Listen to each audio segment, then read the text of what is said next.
আজকে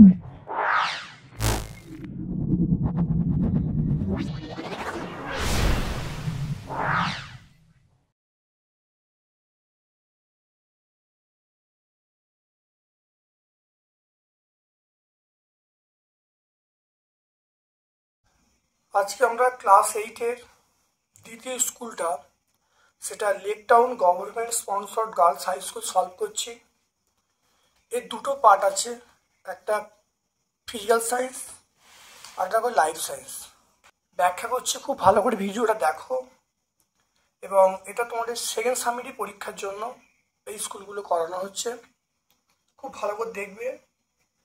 ভিডিওটা কেমন লাগছে অবশ্যই কমেন্ট সেকশনে কমেন্ট করবে। আর যারা চ্যানেলটাকে এখনো সাবস্ক্রাইব করোনি, চ্যানেলটাকে সাবস্ক্রাইব করে দেবে, বেল বাটনে ক্লিক করে দেবে। আমার পক্ষ থেকে সকলকে শুভ কামনা জানাচ্ছি।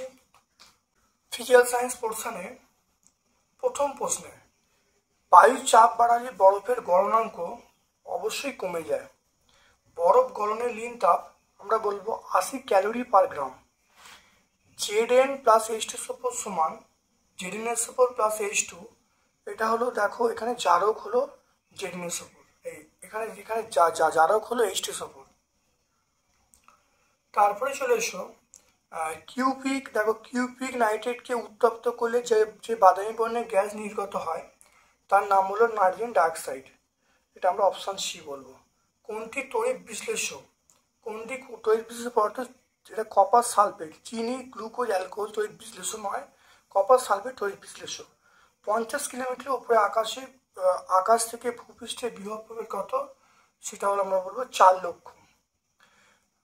পরিবহন পদ্ধতিতে তাপ প্রবাহিত হয় শুধুমাত্র কঠিন পদার্থের মধ্য দিয়ে। তীব্র তড়িৎ বিশ্লেষ্য পদার্থ, তীব্র তড়িৎ বিশ্লেষ্য পদার্থ আমরা কি বলবো? দেখো এনওইচ মানে কস্টিক সোডা। কস্টিক সোডা বা বাকিগুলো কিন্তু মৃদু, এগুলো সবই মৃদু। এনওইচ হলো কস্টিক সোডা, এটা হলো তীব্র তড়িৎ বিশ্লেষ্য পদার্থ। 2-এর দাগে চলে এসো, কোন তাপ পদ্ধতিতে দেখো কোন তাপ সঞ্চালন পদ্ধতিতে মাধ্যমের প্রয়োজন হয় না? এটা আমরা বলবো বিকিরণ বলবো। নির্দিষ্ট গলনাঙ্ক নেই এমন একটি পদার্থ। তো কাঁচ বলবো আমরা, এটা কাঁচ বলবো, মাখন বলবো। শিশির পড়ার শর্ত, আকাশ, মেঘহীন আকাশ, আর 2-একটা হলো বায়ুর আর্দ্রতা বেশি।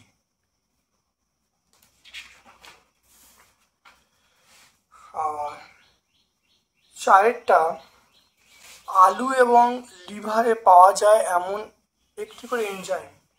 তাহলে আলুতে যে এনজাইম পাওয়া যায় তার নাম হলো ক্যাটালেজ।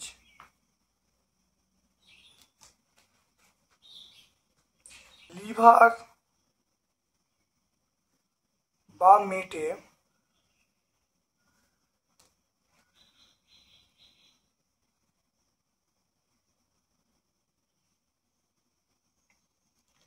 এটাকে আমরা কি, আলুতেও ক্যাটালেজ, লিভার মেটেতেও ক্যাটালেজ।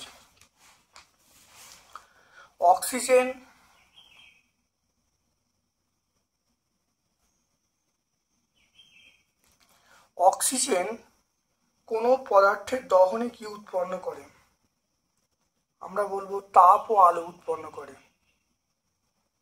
লোহার চামচ এবং নিকেলের প্রলেপগুলো ক্যাথোড হিসাবে আমরা ব্যবহার করব লোহার চামচ। যার উপর দেবো সেটা ক্যাথোড, লোহার চামচটা হলো ক্যাথোড।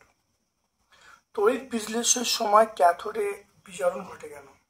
তড়িৎ বিশ্লেষণের সময় দেখো ক্যাথোডে বিজারণ ঘটে, দেখে নাও, এবং অ্যানোডে জারণ ঘটে। ব্যাখ্যা করতে বলছে, দেখো তড়িৎ বিশ্লেষণের সময় গলিত অবস্থা বা জলীয় দ্রবণে তড়িৎ বিশ্লেষণের ঘটনা হলে ক্যাটায়নগুলি ক্যাথোডের দিকে, অ্যানায়নগুলি অ্যানোডের দিকে যায়। তাহলে ক্যাটায়নগুলি ক্যাথোডের দিকে ইলেকট্রন গ্রহণ করে তড়িৎ মুক্ত হয় এক্ষেত্রে ইলেকট্রন গৃহীত হলে ক্যাটায়ন, তাহলে ইলেকট্রন গৃহীত হয় বলে ক্যাটায়ন বিজারিত হয়। অন্যদিকে অ্যানায়নগুলি অ্যানোডে গিয়ে ইলেকট্রন ত্যাগ করে বলে তড়িৎ মুক্ত হয়। তাহলে এই জন্যই ক্যাথোডে বিজারণ ঘটে, অ্যানোডে জারণ ঘটে। এটা আমরা সহায়িকায় সাঁতরায় 184 পেজ পাবো। সাঁতরা 184 পেজে পাবো।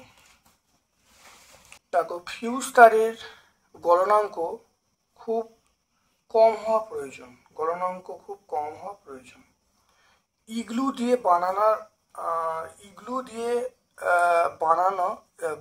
ইগলু বরফ দিয়ে বানানোর কারণ বরফ তাপের কুপরিবাহী। এখানে লিখবো কুপরিবাহী।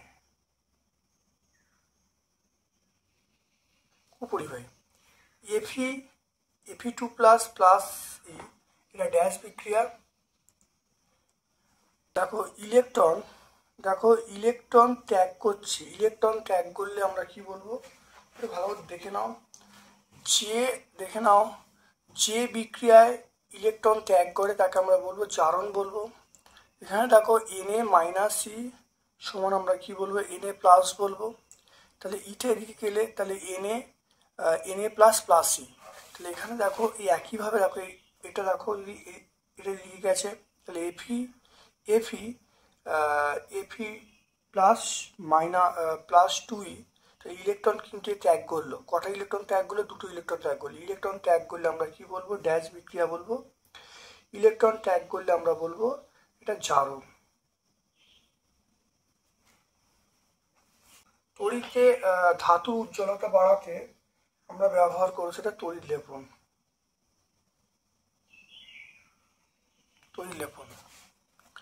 তারপর ড্যাশ সমযোজী যৌগ হলেও তড়িৎ পরিবহন করে, এটা আমরা বলবো HCl, হাইড্রোক্লোরিক অ্যাসিড।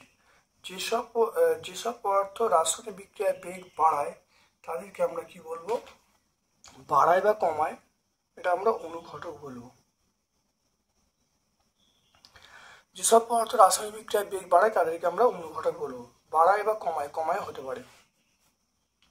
এক একটা হিম মিশ্রণ কাকে বলে? দেখো দেখে নাও, মিশ্র পদার্থের গলনাঙ্ক বিশুদ্ধ পদার্থের গলনাঙ্ক অপেক্ষা অনেক কম হয়।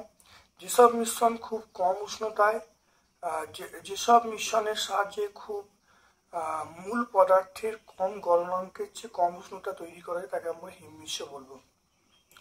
যেমন বরফ, 3 আয়তন বরফ 1 আয়তন নুন দিলে যে মিশ্রণ তৈরি হয় তাকে হিমমিশ্র বলবো। দেখে নাও, সহায়িকা থেকে না করে টেক্সট বইতে করতে পারি। দেখো, বরফের সঙ্গে নুন মেশালে মিশ্রণ উষ্ণতা কমে যায়, মাছ মাংস সংরক্ষণ ব্যবহার করা হয়, এই মিশ্রণকে আমরা হিমমিশ্র বলবো। এটাও বলতে পারি। এটা আমরা টেক্সট বই 35 পেজে পাবো। এটা আমরা যে টেক্সট বই পড়ি 35-এ পাবো, টেক্সট বই 35। তারপর দেখো 50 গ্রাম, 2-এর একটা অঙ্ক আছে। 50 গ্রাম ভরের একটি বস্তুর উষ্ণতা 2 ডিগ্রি সেন্টিগ্রেড বৃদ্ধি করতে 25 ক্যালোরি তাপের প্রয়োজন। পদার্থের আপেক্ষিক চাপ কত?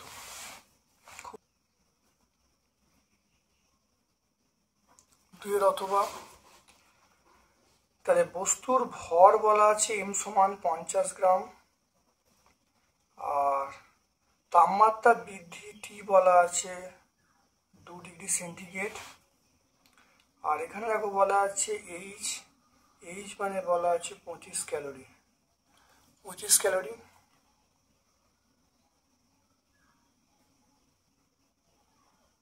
আমরা জানি H সমান mst, H এর মান হলো 25, m এর মান 50, S মানে আপেক্ষিক তাপ, T এর মান দেখো, T এর মান 2, T এর মান কত? 2। দেখে নাও, তাহলে H এর মান 25, m এর মান 50, S মানে আপেক্ষিক তাপ, T এর মান 2। তাহলে এখান থেকে দেখো S সমান আমরা বলবো 25/50 × 2। এটা কাটাকাটি করলে কত হবে? এটা 2 হবে। তাহলে S এর মান 1/4, তাহলে S এর মান পেয়ে গেল 0.25 পদার্থটির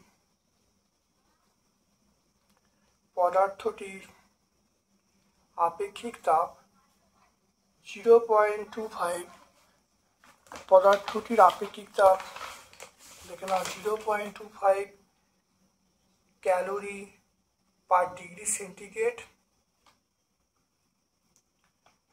তাহলে বা এরকম ভাবে লিখতে পারি 0.25 ক্যালোরি গ্রাম ডিগ্রি সেন্টিগ্রেড।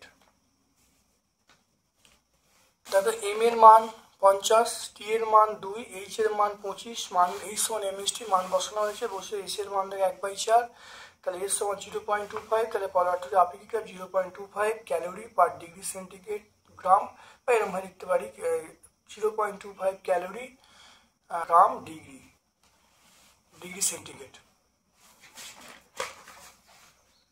শীতকালে শীতপ্রধান দেশে জলাশয়গুলির উপরিতলে বরফ জমা থাকলেও জলজ পানি বেঁচে থাকে কিভাবে?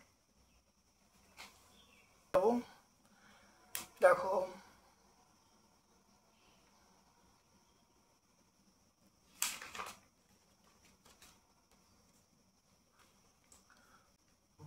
বরফের ঘনত্ব জলের তুলনায় কম হয়, ফলে জলের উপরে বরফ ভেসে থাকে এবং বরফের তলায় জল থাকে, মাছেরা বেঁচে থাকতে পারে।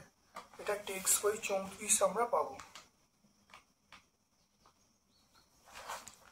তারপর দেখো ZnO প্লাস সি সমান Zn প্লাস সিও, এই বিক্রিয়ায় জারণ বিজারণ দেখাতে বলেছে ইলেকট্রন তত্ত্বের দ্বারা বা এখানে দেখো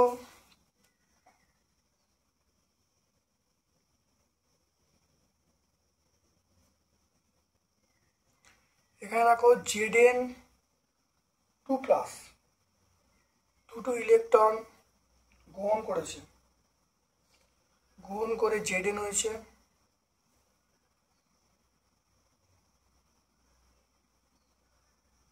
এটা আমরা বিজারণ বলবো।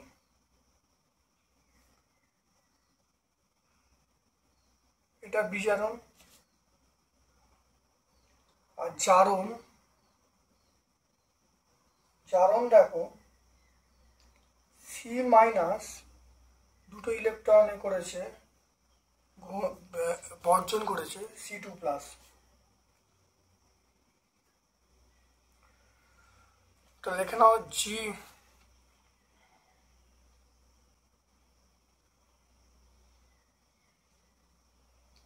তাহলে এখানে দেখো কার্বন দুটো ইলেকট্রন ত্যাগ করেছে, দুটো ইলেকট্রন ত্যাগ করে C2 প্লাস হয়েছে।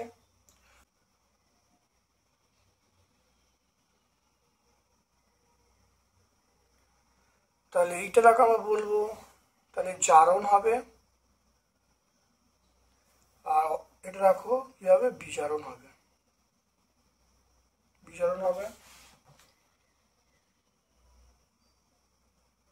এখানে জারক পদার্থ আমরা বলবো ZnO, আর বিজারক পদার্থ হলো কার্বন। দেখে নাও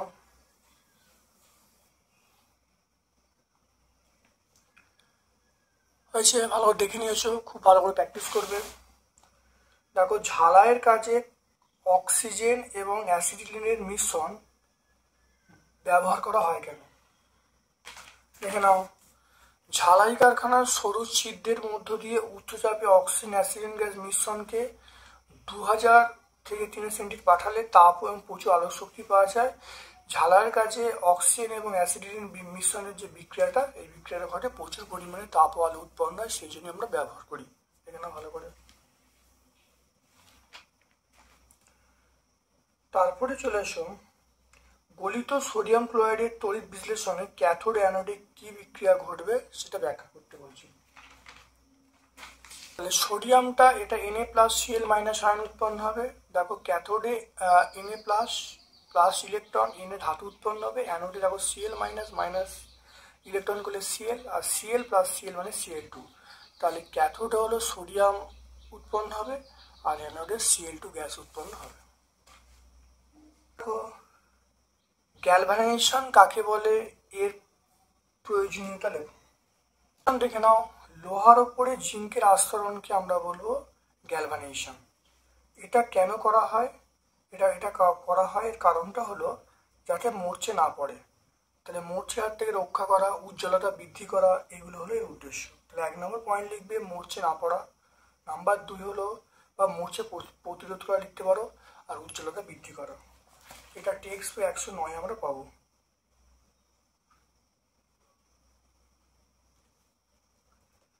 তারপর দেখো ধাতু এবং তড়িৎ বিশ্লেষ্য উভয়ই তড়িৎ পরিবহন করলেও এদের পরিবহনের মাধ্যম আলাদা, ব্যাখ্যা করো। দেখো ধাতুর মধ্য দিয়ে তড়িৎ পরিবহন করে সেটা মুক্ত ইলেকট্রন। ধাতুর মধ্য দিয়ে মুক্ত ইলেকট্রন করে, সেগুলো মুক্ত ইলেকট্রন তড়িৎ পরিবহন করে। অর্থাৎ এইগুলো সাধারণত কঠিন পদার্থ হয় পারদ ছাড়া। আর এখানে দেখো তড়িৎ বিশ্লেষণের ক্ষেত্রে আমরা বলবো ক্যাটায়ন আয়ন তড়িৎ পরিবহন করে। এখানে এগুলো গলিত বা জলীয় অবস্থায় থাকবে। তাহলে আমরা এই দুটো দেখো আমি তাহলে বলবো, ধাতুর ক্ষেত্রে মুক্ত ইলেকট্রন কঠিন অবস্থায় তড়িৎ পরিবহন করে, ব্যতিক্রম পারদ। আর যখন তড়িৎ বিশ্লেষ্য পদার্থ হবে তখন এই পদার্থগুলো গলিত জলীয় অবস্থায় তড়িৎ বিশ্লিষ্ট হয়ে যাবে, বিশ্লিষ্ট হয়ে তড়িৎ পরিবহন করবে। তাই দুটো রকম মাধ্যম আলাদা। ধাতুর ক্ষেত্রে মাধ্যম সেটা আমরা কি বলবো, সেই ইলেকট্রনগুলো তড়িৎ পরিবহন করছে, আর এর দেখো অ্যানায়ন ক্যাটায়ন তড়িৎ পরিবহন করছে। আমরা সহায়িকা 185-তে পেয়ে যাব। সাঁতরার সহায়িকা 185। বিদ্যুৎ চালিত ট্রেনের পেন্টোগ্রাফ এবং বিদ্যুৎবাহী তারের সংযোগস্থলের মাঝে জোরালো আলো সৃষ্টি হয় কেন? পেন্টোগ্রাফের দেখো সংজ্ঞার মধ্যেই পাওয়া যাবে। বৈদ্যুতিক ট্রেনের যে ত্রিভুজাকৃতি ধাতব অংশ উচ্চ বিভবে থাকা ওভারের তারের সঙ্গে ট্রেনের সংযোগ স্থাপন করা হয় তাকে পেন্টোগ্রাফ বলে। এর উচ্চ তাপ আর আলো উৎপন্ন হওয়ার কারণ হলো যে পেন্টোগ্রাফ উচ্চ বিভবে থাকে। তাহলে উচ্চ বিভবে থাকার জন্য তাহলে আমরা বলবো পেন্টোগ্রাফ উচ্চ বিভবে থাকার জন্য প্রচুর তাপ উৎপন্ন হয়, তো প্রচুর আলো উৎপন্ন হয়। তাহলে পেন্টোগ্রাফ বলবে পেন্টোগ্রাফ এবং ওভারের তারের মধ্যে উচ্চ বিভব সৃষ্টি হয়, ফলে প্রচুর আলো উৎপন্ন হয়। তারপর দেখো বায়ুতে তড়িৎ প্রবাহ হয় কেন? বিভব প্রভেদ, ভূপৃষ্ঠ এবং আকাশের মধ্যে বিভব প্রভেদ কত হয়? প্রায় আমরা পেয়ে যাব 4 লক্ষ। এই 4 লক্ষ বিভব পার্থক্যের জন্য উপরের আকাশে দেখো তড়িৎ প্রবাহ চলে। কেন? কারণ বায়ুতে থাকা বিভিন্ন রকম আয়ন এবং আয়নযুক্ত কণা তড়িৎ পরিবহন করতে সাহায্য করে। তাহলে আমরা এখানে বলবো যে ভূপৃষ্ঠ আকাশের মধ্যে বিভব পার্থক্য 4 লক্ষ হয়। এই পার্থক্য হওয়ার জন্য তড়িৎ পরিবহন করে, কারণ বায়ুতে থাকা বিভিন্ন রকম আয়ন এবং আধানযুক্ত সূক্ষ্ম কণা তড়িৎ পরিবহন করতে সাহায্য করে। এটা আমরা টেক্সট বই পেয়ে যাব। টেক্সট বই 164 পেজে আমরা পেয়ে যাব। দেখো মটর, বিনস, ছোলা এগুলো হলো কোন উদ্ভিদ? শিম্বি গোত্রীয় উদ্ভিদ। শিম্বি গোত্রীয় উদ্ভিদ। ডেঙ্গি রোগের জীবাণুর নাম কি? এটা আমরা বলবো ফ্ল্যাভিভাইরাস।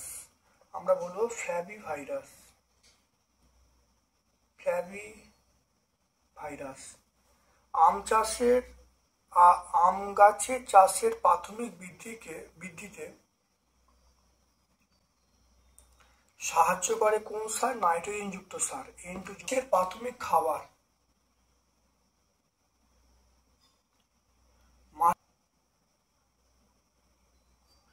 ফাইটোপ্ল্যাঙ্কটন।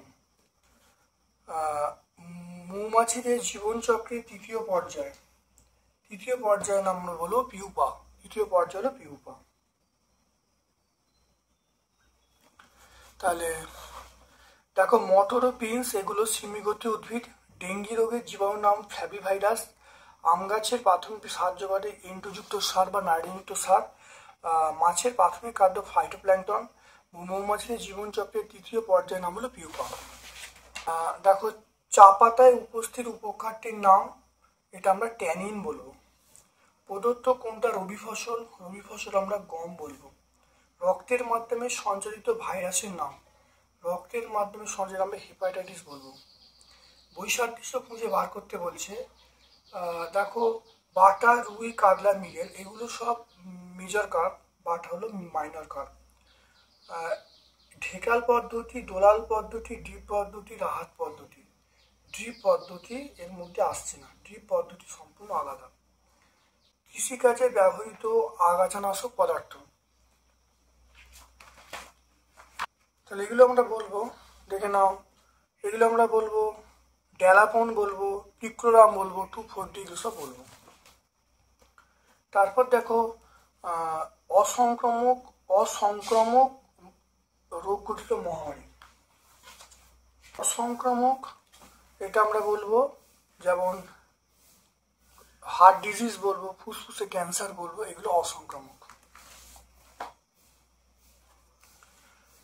এরপর চলে এসো 5-এর দাগের প্রশ্ন চলে এসো, নিবিড় মিশ্র চাষ কাকে বলে?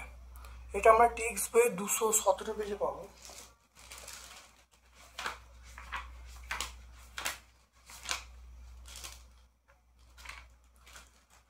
দেখে নাও,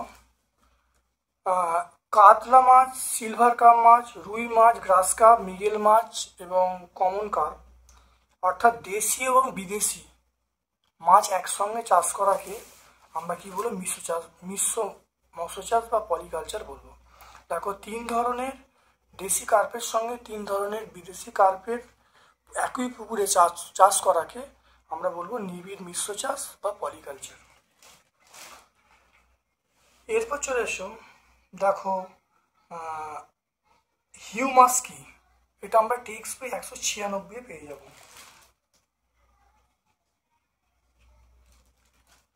হিউমাস, দেখো হিউমাস বলতে, দেখো দেখে নাও হিউমাস কাকে বলে। দেখো, মাটিতে থাকে বিভিন্ন খনিজ পদার্থ, জল, বায়ু, পচা গলা জৈব বস্তু, বিভিন্ন পানির জীব থাকে, মানে বিভিন্ন জীব থাকে। মাটি আলগা করলে মাটির মধ্যে বায়ু চলাচল হলে কেঁচো তাতে বাস করে এবং এবার জীবাণু বেড়ে ওঠার উপযোগী হয়ে পড়ে। দেহকে পচিয়ে এবং জীবের দেহে নানা রকম যৌগ মৌলগুলো মিশিয়ে এই উপাদান তৈরি করা হয়। তাহলে হিউমাস দেখো দেখতে পাচ্ছ। তাহলে এখানে আমরা বলবো হিউমাস হলো পচা গলা বিভিন্ন পদার্থ থেকে হিউমাস তৈরি হয়, আর এগুলো মাটিতে বিভিন্ন মৃত উদ্ভিদ পানির দেহকে পচিয়ে এগুলো তৈরি হয় এবং এর ফলে মাটির দেখো পুষ্টি উপাদান বৃদ্ধি পায় এবং বিভিন্ন গাছেরা এখানে কিন্তু বেড়ে ওঠে। তাহলে হিউমাস পচা গলা থেকে তৈরি হয়, এখানে বিভিন্ন রকম উপাদান থাকে, সেই উপাদানগুলো গাছকে বাড়াতে সাহায্য করে। দেখো, লিটার পদ্ধতির পূর্বে কি দিয়ে ঘরে জীবাণুমুক্ত করা হয়? এটা 218 আমরা পাবো।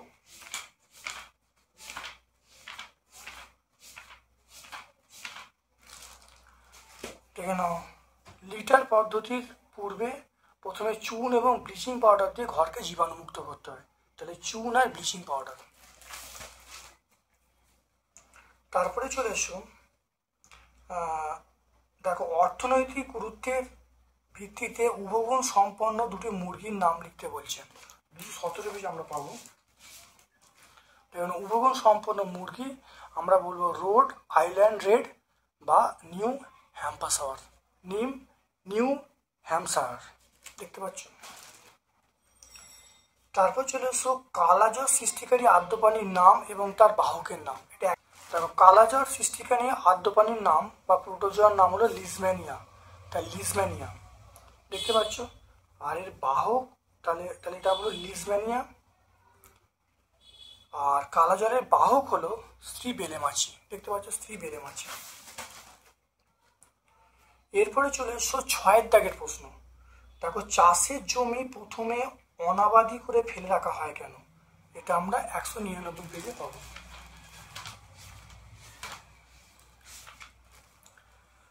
দেখো, দুটি ফসল চাষের মাঝের সময়টাই জমিতে কোনো চাষ না করে প্রাকৃতিক উপায়ে মাটির হারানো উপাদানগুলি ফিরে পায়। কারণ ওই সময় মাঠে বিভিন্ন মৃত উদ্ভিদ এবং বিভিন্ন প্রাণী ওগুলো জীবাণু পচিয়ে মাটিতে মেশে, যাকে হিউমাস বলা হয়, ফলে মাটির উর্বরতা আবার ফিরে পায়। তাহলে হিউমাস প্রভাবটা বিভিন্ন উদ্ভিদ, প্রাণী বা জৈব বস্তু মিশে মাটিতে মেশে, ফলে মাটির যে উপাদানগুলো ফুরিয়ে গেছে আবার ফিরে পায়। তারপর দেখো, জৈব সার ব্যবহারের দুটি উপকারিতা 199 পেজে পাবো। জৈব সার একটা হলো জল ধারণ ক্ষমতা বৃদ্ধি করে, 2 নম্বর হলো মাটি রন্ধ্রযুক্ত হয়, 3 নম্বর হলো জীবাণুদের সংখ্যা বাড়াতে সাহায্য করে, 4 নম্বর মাটির গঠন উন্নত করে। তারপর চলে এসো, কেন ময়লা জলে মাছ চাষ করা হয়? এটা আমরা 217 পেজে পাবো। দেখো, ময়লা জলে কেন মাছ চাষ করা হয়? তাহলে ময়লা জলের মধ্যে থাকা বিভিন্ন রকম অজৈব পদার্থ এবং অজৈব সার, তাহলে ময়লা জলে থাকা বিভিন্ন রকম অজৈব পদার্থ অজৈব সারের মতো কাজ করে, ফলে জলে নাইট্রোজেন এবং ফসফরাসের পরিমাণ বৃদ্ধি পায়। মাছের প্রাথমিক খাবার ফাইটোপ্ল্যাঙ্কটন প্রচুর পরিমাণে তৈরি হয়, এর ফলেই তৈরি হয় জুপ্ল্যাঙ্কটন, অন্যান্য পোকামাকড়, এরা মাছের খাবার। তাই বাইরে থেকে কৃত্রিম উপায়ে কোনো খাবার দেওয়ার প্রয়োজন পড়ে না। তারপর চলে এসো, জৈবিক উপায়ে পেস্টের দমন কিভাবে করা হয়? জৈবিক উপায়, এই পদ্ধতিতে জীবকে অন্য জীবের সংখ্যা নিয়ন্ত্রণ করা হয়। অর্থাৎ জৈবিক পদ্ধতি দেখে নাও, 1 নম্বর হলো যে এই পদ্ধতির সাহায্যে একটি জীবকে অন্য জীবের সংখ্যা নিয়ন্ত্রণে ব্যবহার করা হয়। পরভুক এবং পরভোজীদের মাধ্যমে ফসল ধ্বংসকারী জীবদের নিয়ন্ত্রণের চেষ্টা করা হয়। প্রকৃতিগতভাবে কয়েক ধরনের মাকড়সা, বোলতা, ভীমরুল, গঙ্গা ফড়িং, বেশ কিছু পাখি এবং ফসলের শত্রুদের যেমন মথ, রস শোষক, উইপোকা এগুলো ধরে খায়। তাছাড়া কিছু ছত্রাক, প্রোটোজোয়া, ব্যাকটেরিয়া, ভাইরাস এগুলো ফসলের শত্রুদের পরজীবী হিসাবে বাস করে জীবদের সংখ্যা নিয়ন্ত্রণে রাখে। দেখে না, এটা আমরা 202 পেজে পাবো। এটা আমরা টেক্সট বই 202-এ পাবো। তাহলে আজকে আমরা 2 নম্বর স্কুলটা সম্পূর্ণ ব্যাখ্যা করলাম। ভিডিওটা কেমন লাগলো কমেন্ট সেকশনে সম্পূর্ণ ব্যাখ্যা করলাম। ভিডিওটা প্রথম থেকে শেষ পর্যন্ত দেখো, অত্যন্ত কার্যকরী ভিডিও। আমার পক্ষ থেকে সকলকে ধন্যবাদ এবং শুভকামনা জানাচ্ছি।